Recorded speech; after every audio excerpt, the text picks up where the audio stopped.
13 with the star of Paramount Pictures, Alan Ladd, as Dan Holliday.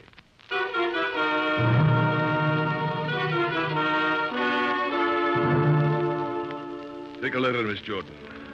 To Box 13, care of the Star Times. I'll need your help. I dare not go to the police for reasons I'll explain when you see me. Please come to my office in the security building.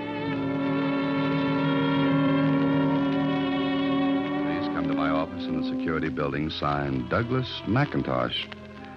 Not much of a letter, but then, as the proverb says, great oaks from little acorns grow. And before this was over, the acorn grew into a large, large oak.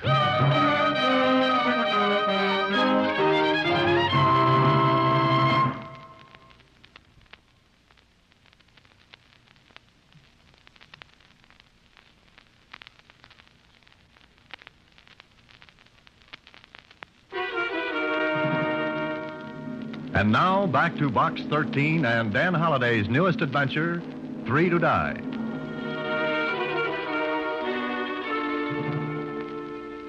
Douglas McIntosh.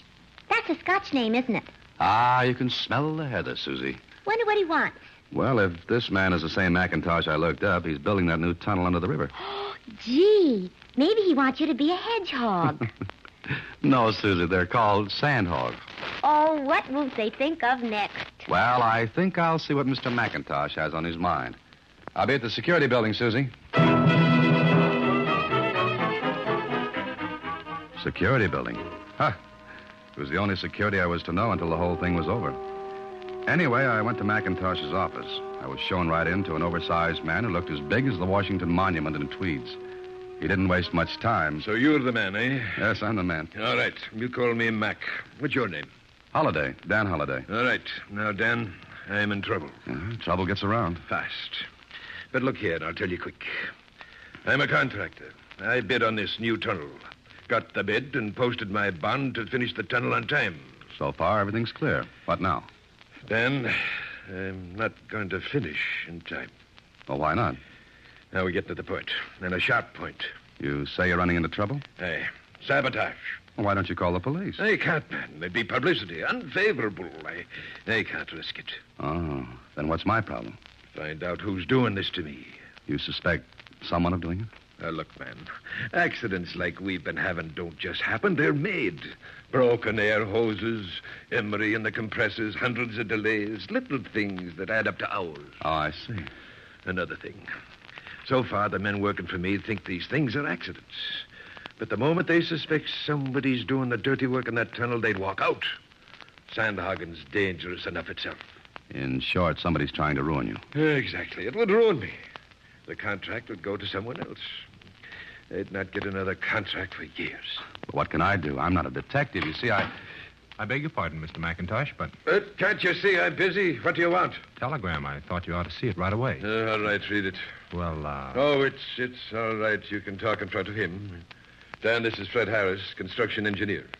Harris, Dan Holliday. Glad to know you. Now, what about that wire? The last shipment of concrete we ordered was derailed about 200 miles from here. What? Well, don't just stand there. Get every truck out on the road. Get that concrete here.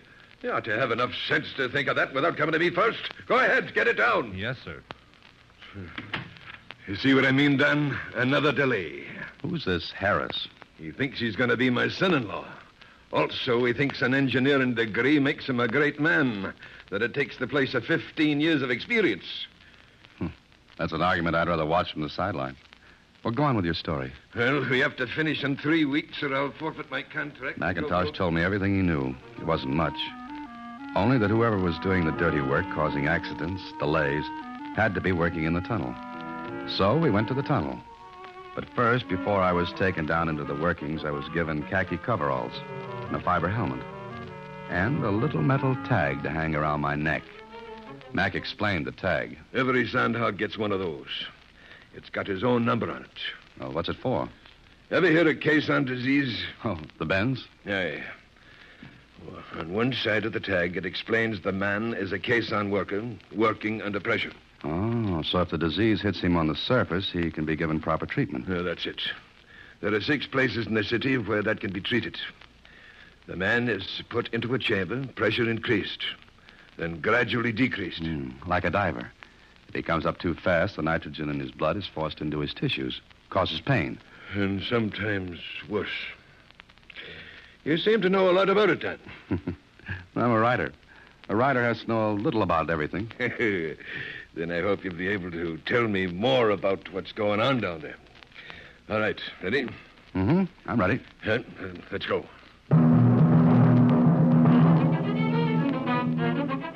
Together, Mac and I rode one of the hoists down into the workings. My ears began to pop from the pressure, and I swallowed hard to keep them open. Then we came to the bottom of the shaft, about 150 feet below the surface of the ground. Mac looked around for a minute, and then... Angus! Angus! Here, come here. A short, powerfully built man walked over to us. He was grinning as he said to Mac, What brings the boss into the Tuttle? Angus, meet a friend of mine, Dan Halliday. Dan Angus Campbell, my foreman. Best man in the world in his line. Aye, the best beside yourself. How do you do, Dan? How are you, Angus? First rate. Except we had another little rumpus today, Mac. What? Another break in the air hose at the shield. The hose whipped around. Anybody hurt? Aye, Phil Evans. Hose got him right in the middle. He's done for this job. Won't work for a month. Broken ribs. Another one. Aye. You visiting us here, Dan? Well, you might call it that. Dan's a writer, doing a story on sand hogging. Wants atmosphere. You'll get it here. You want to see the works? Show him around, Angus, and be careful of him. Don't you worry, Mac. Good. I'll go back to the office now. Come back there when you finish, Dan. Oh, sure. Oh, it's got him worried, Dan. And little wonder. Every penny he stands to lose. Every penny. That bad, huh? Worse. And if I ever catch the one that's doing it, I'll whip him around with me bare hands. You and Mac seem to be good friends, huh? I started together 30 years ago in Scotland. Uh-huh. Well, time's fleeting. Want to show me around? Sure. Let's get going. I followed Angus into a big airlock. It was a reinforced concrete compartment with double steel doors. As one door closed behind us, the pressure was built up to equal that in the tunnel. It built gradually. But I knew what would happen if it went down fast. Caisson disease. A terrible, racking pain. Brother, I had a lot of respect for the men who worked down there day after day, taking risks, big chances every time they descended into the workings. Then he opened another steel door, and Angus and I were in the tunnel itself.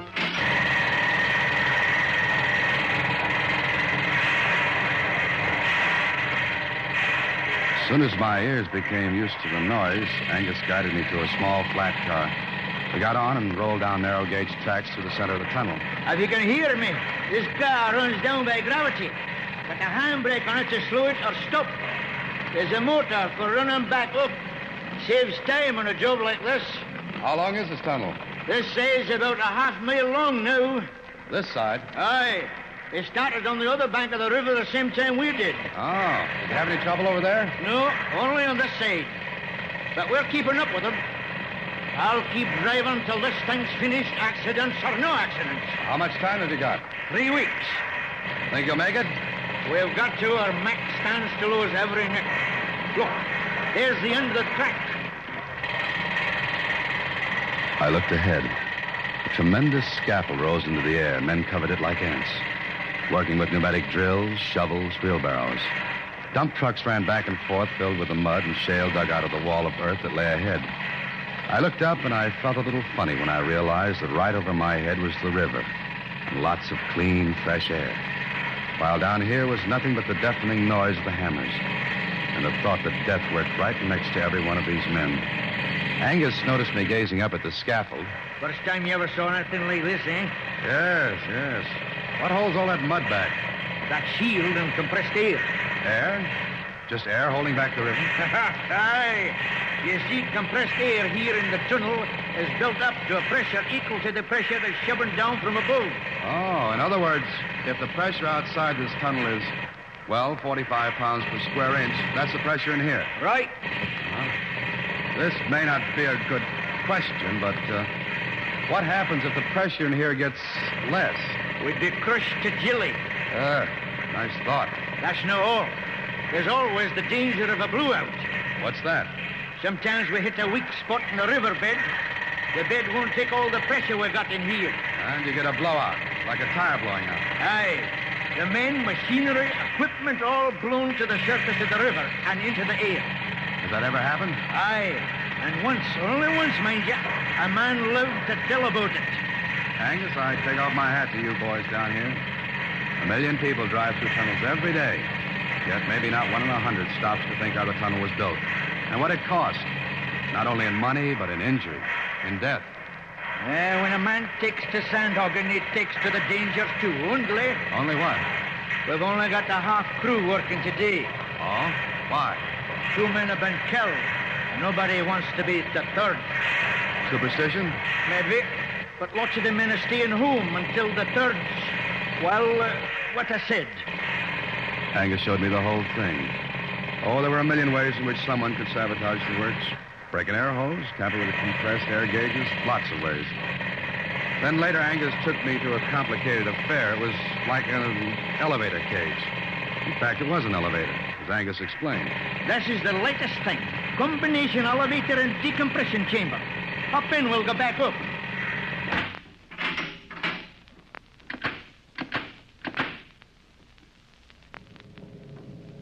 We go up slow, Dan. As we go up, the pressure in here is decreased until it's equal to that of the surface. Oh, then there's no danger of caisson disease. Not if we go up slow enough. And the pressure's reduced. I set the gauges to do it for us. Oh, I see. Well, did you see enough to write your story? No, I don't think I have. Not yet.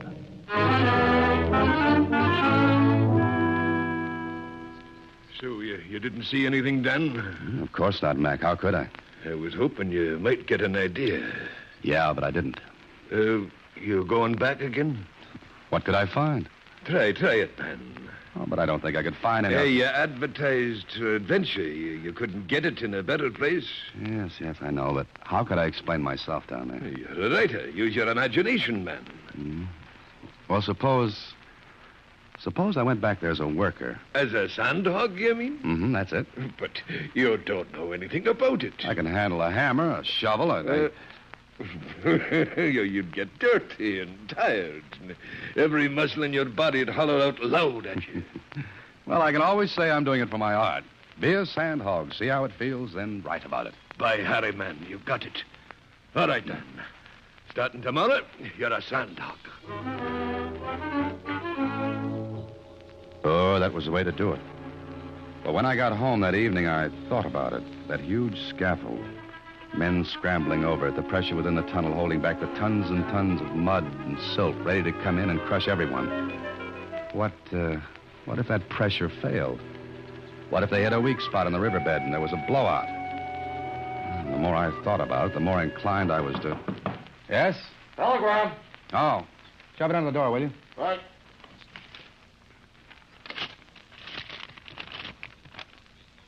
Oh. And what a telegram. It read, "Save for the fact that I don't want more bloodshed, you'd have gotten yours today. Stay away from the tunnel, or you'll be the third to die."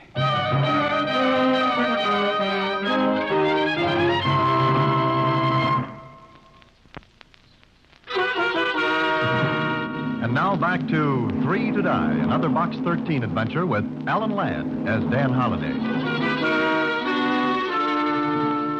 I showed Mac the telegram the next day, and what he said filled the air with dark blue color for 10 minutes. Then... We can check to see who sent this. No dice, Mac, I did. And? It was sent from a pay phone booth. I guess you'll be changing your mind about the job now, eh? Oh, what makes you say that? Well, he's after you, whoever it is. Yes, I know. You can back out if you want to. And what would you think if I did? Does that make a difference? No, but there are a lot of men in that tunnel who stand to lose their lives. Mac, you've got to get the police. I can't, man, I can't. The publicity would ruin me. All right. Fix it up for me to work down there, and we'll see what happens.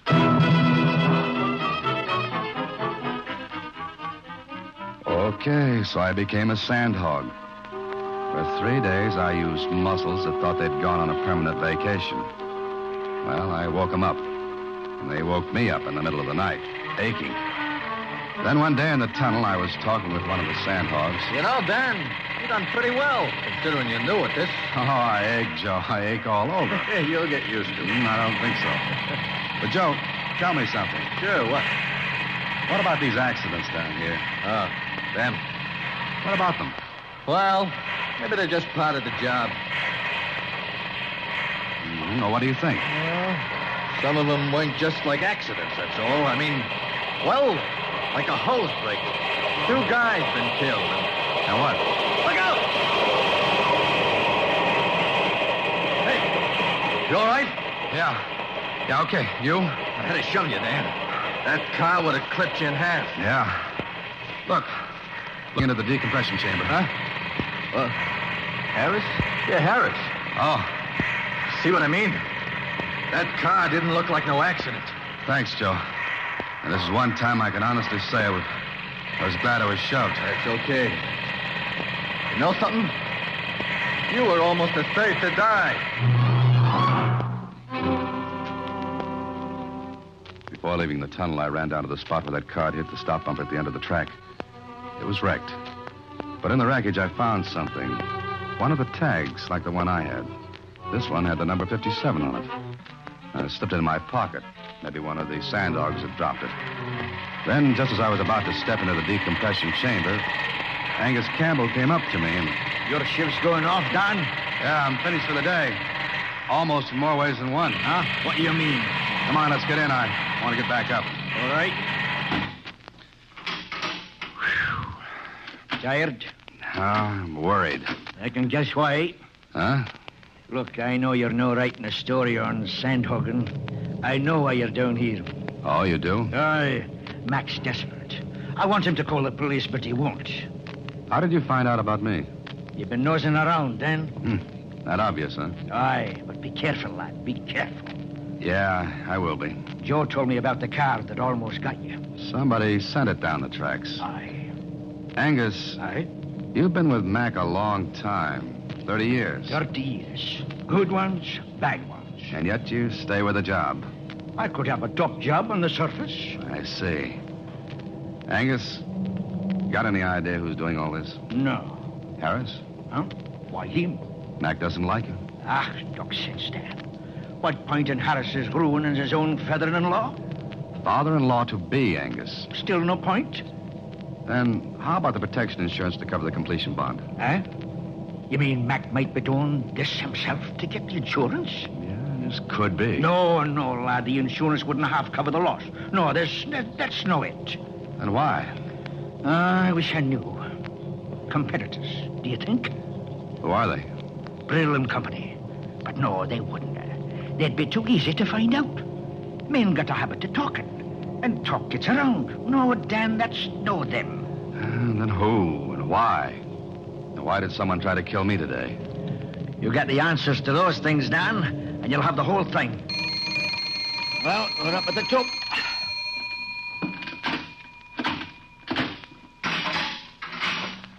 I'll walk to the shack with you. No, I'm going back down.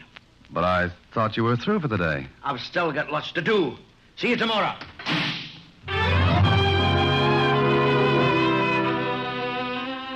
What Angus said made sense. Couldn't be Mac's competitors, because I checked. They'd been in business a long time, had plenty of money behind them. They'd gotten a bid for another job upstate. And Harris? It didn't make sense either. If he was going to be Mac's son-in-law, it just didn't wash that he'd be sabotaging Mac. So I changed clothes, thought a lot, and then went home. Went out to get some dinner when it hit me. First a twinge, then sudden cramps that made me bend over as if someone had folded me inward with a baseball bat. The building started to spin, twist. Then it got all nice and dark.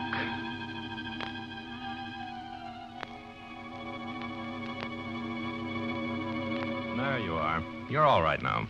I know this isn't very original, but where am I? Take a deep breath. That's it. Feel better? Lots. What happened? Couldn't have been anything I ate. You had the bends. The bends? Mm-hmm. The tag around your neck tipped us off you were suffering from caisson disease. So we put you in the chamber. Come on, get up. We may need this chamber for someone else any minute. You make it sound as bad as the housing situation. Yes, it is, but you're all right now. Next time, don't come up so fast. But I didn't come up fast. Yes? Nothing. Nothing at all. Thanks a million, Doctor.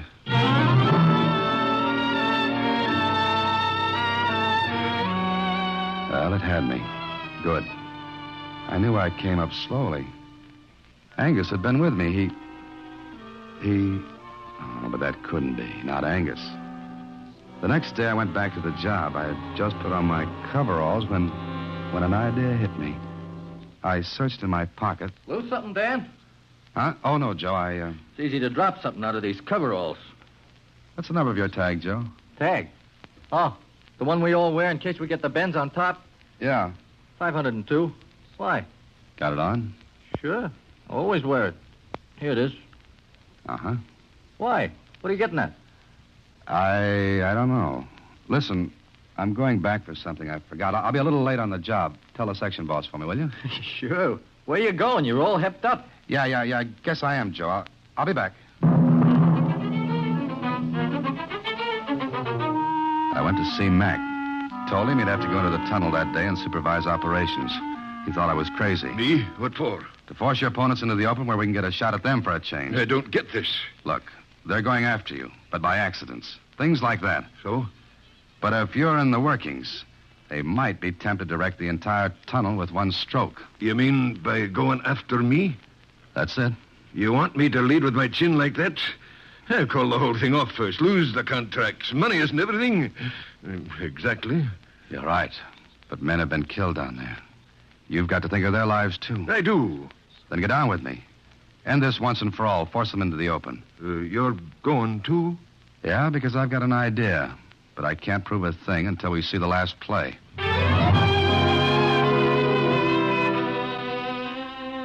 I was leading with Mac's chin, and I knew it.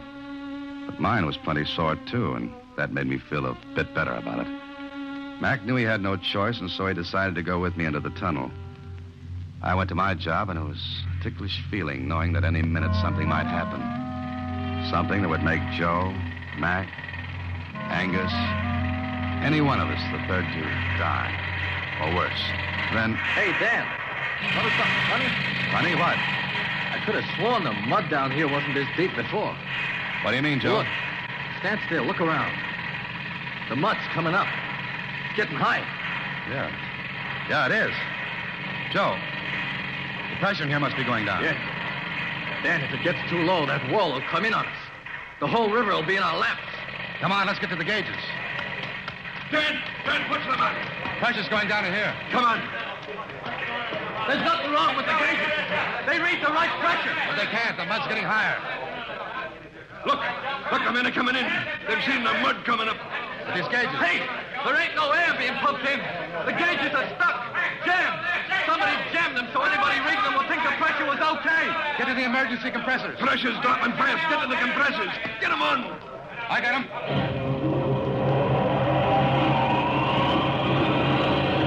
Watch the gauges. We're getting pressure now. What's the matter? What happened? Angus, somebody jammed the pressure gauges to make it look like we had enough in here. Jam? Well, save for those emergency compressors, we'd have been done for. What did you say, Angus? I said the emergency compressors. You said save for the emergency. Save for. Funny way of putting it, Angus. Either in words or on a telegram. What's the matter with you? Where's your tag? Huh? Well, right here. Yes, with a new chain. So is your tag I picked up in that cart yesterday. The cart that almost killed me. You're crazy. And you weren't anywhere around a minute ago. I was coming in here. Dan, what you trying to say? There's your saboteur. Man, you're crazy. Stark raving crazy. Yeah? And you went back down yesterday to decompress yourself after I left the chamber. You didn't turn on a decompression valve for me on the way up. You're crazy, man. Not crazy, Angus, because you were the only one who could have played that trick on me. Get me out of the way by failing to turn on the decompression valve. You and I were the only ones in that chamber. Hey, he's running back to the shield. Get him. Get him before he gets the compressors. He'll wreck him. Cut him down! Good. Dan, I never can thank you enough. But to think that after 30 years, Angus would ever do a thing like this. Mac, don't waste time even thinking about it. Let's go finish this tunnel instead.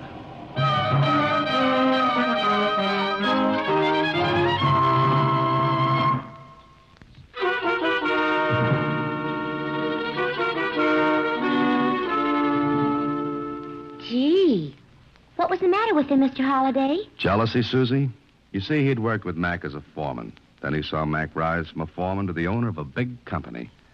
For 30 years, every day he'd go into the tunnel just an employee, while Mac stayed on top, the big boss. And it kind of made him, well, jealous, huh? To put it mildly, yes. Golly. Well, that makes up my mind for me, Mr. Holliday. Congratulations, Suzy. Huh? What do you mean? I quit. Huh? In about 29 years. Oh. Good night, Suzy. Next week, same time, through the courtesy of Paramount Pictures, Alan Ladd stars as Dan Holliday in Box 13. Box 13 is directed by Richard Sandville. 3 to Die is an original story by Mr. Sandville, adapted for radio by Russell Hughes. Original music is composed and conducted by Rudy Schrager. The part of Suzy is played by Slyvia Picker. Production is supervised by Vern Karstensen. This is a Mayfair production from Hollywood. Watch for Alan Ladd in his latest Paramount picture. At Princess, we believe everyone deserves a real vacation. And there's never been a better time to book than during our best sale ever. With drinks, Wi-Fi, stateroom location upgrades, specialty dining, and more, all included. Because when you're on a real vacation together where you don't have to think about anything, you can enjoy everything. Book now during our best sale ever. Visit princess.com or call 1-800-PRINCESS. Offer ends 3/2/22, subject to availability. Visit princess.com for details. Copyright 2021 Princess Cruise Lines Limited. Ships are Bermudan and British Registry.